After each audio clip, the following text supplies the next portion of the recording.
Meus caros, o Fábio Faria, nosso ministro das Comunicações, que, diga de passagem, é mais conhecido por ser o concunhado Alexandre Pato e o genro do Silvio Santos do que um deputado federal pelo estado do Rio Grande do Norte, acabou adotando a linha Pazuello Style e falou muita bobagem. Mas quando eu falo muita bobagem, é muita bobagem mesmo. Ele é ministro tem muito pouco tempo, até porque o Ministério das Comunicações foi recriado pelo presidente da República Federativa do Brasil, que é o Jair Messias Bolsonaro, há um mês atrás, exatos um mês atrás, no dia 10 de junho de 2020. E é um ponto muito importante, pois ele entregou o ministério na mão do Fábio Faria.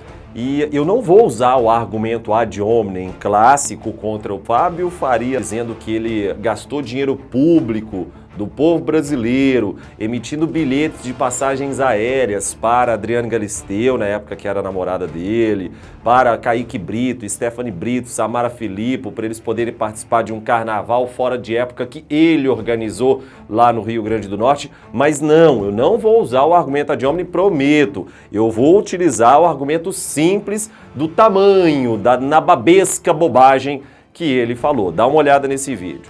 A dimensão que é toda a Amazônia, o que representa para o Brasil, né? Nós temos, hoje, se você for chegar em Manaus e pousar, e se você quiser pedir um avião, eu quero aqui ver Mata Atlântica, você fica ali 3 horas sem parar vendo Mata Atlântica atrás de Mata Atlântica. Mas também, se você quiser fazer o que muitos jornalistas fazem no exterior, alguns artistas, eu quero ver aqui queimadas, também tem.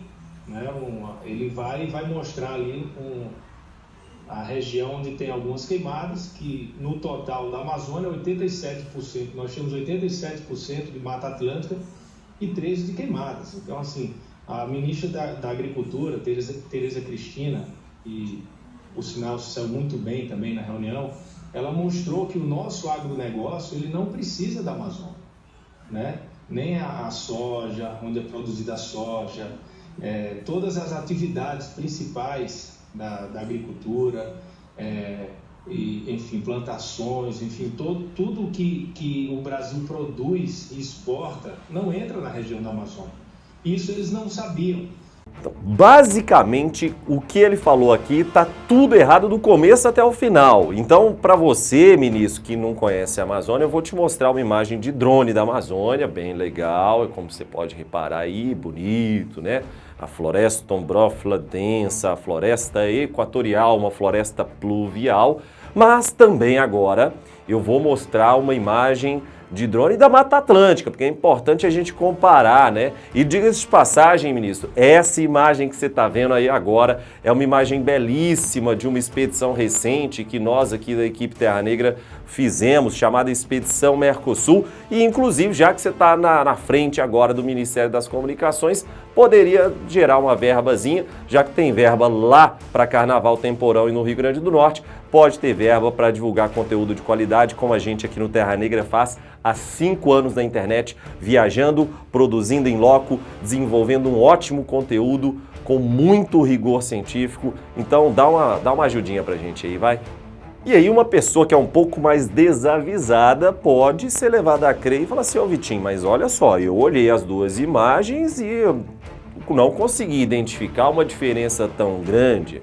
E eu te respondo de uma forma simples. São florestas pluviais, são florestas extremamente densas, heterogêneas, muito biodiversas, mas quando você observa no mapa, você tem uma distinção muito significativa.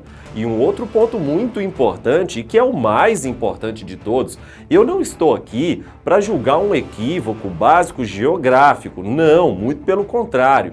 É até bom para a gente aprender mais sobre isso. Todos esses mapas, essas imagens que eu estou te mostrando, acaba incorporando algum valor em vocês.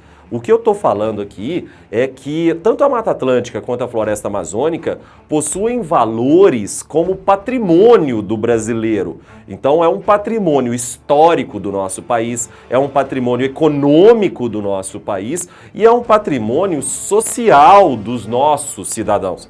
E necessariamente está fortemente associado à nossa história. Não distinguir Mata Atlântica de Amazônia revela não apenas um equívoco geográfico, como também evidencia um problema gravíssimo sobre o conhecimento do território brasileiro, o conhecimento da formação e evolução do nosso país.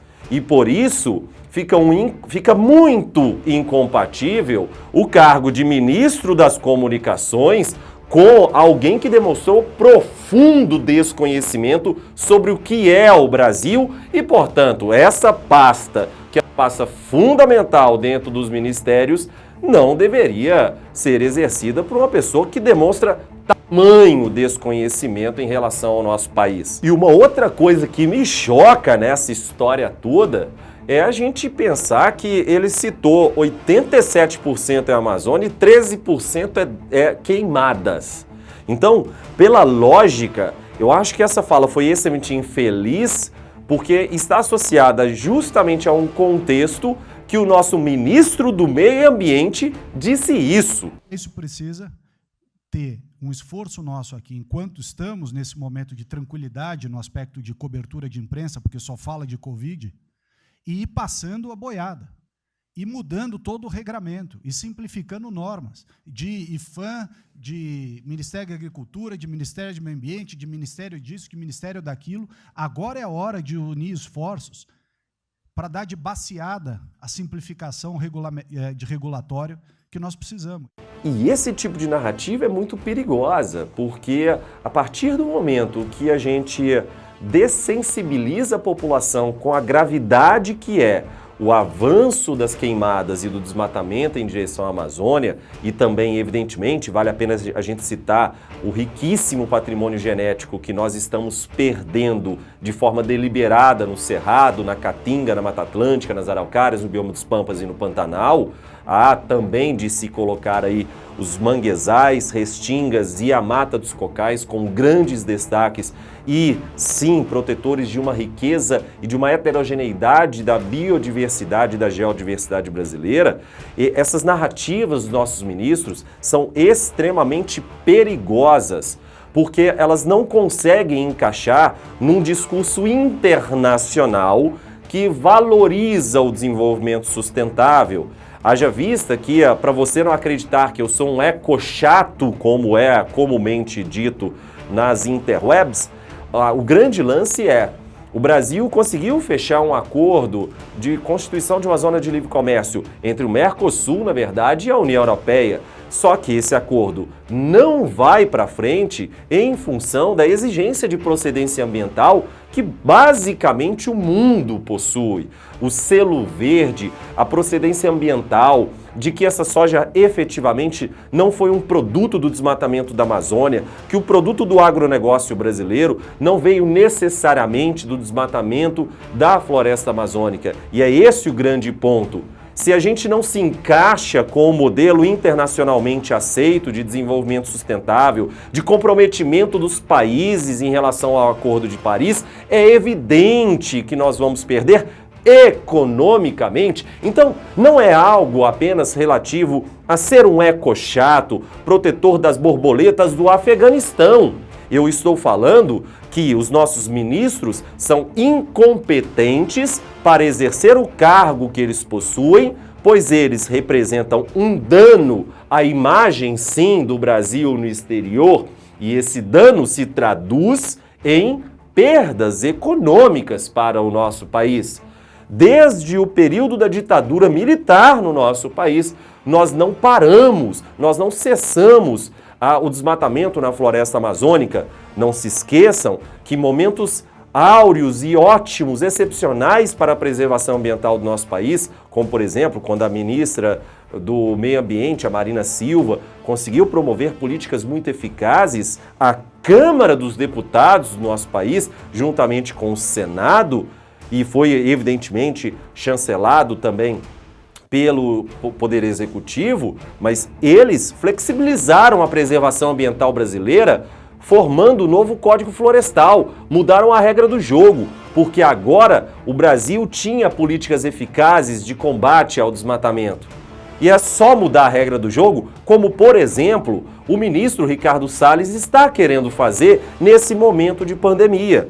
E por isso que eu fiquei muito chocado ao ver essa declaração do ministro Fábio Faria, mostrando um total descompasso com o que é o exercício do cargo, que é um dos cargos mais importantes do nosso país, que é o de ministro das Comunicações. Enfim, fica aqui o nosso relato, o nosso react sobre o tamanho da bobagem que o ministro Pedro Farias falou, desejando que a gente tenha um futuro com ministros mais qualificados do que Fábio Farias e também, evidentemente, o Ricardo Salles.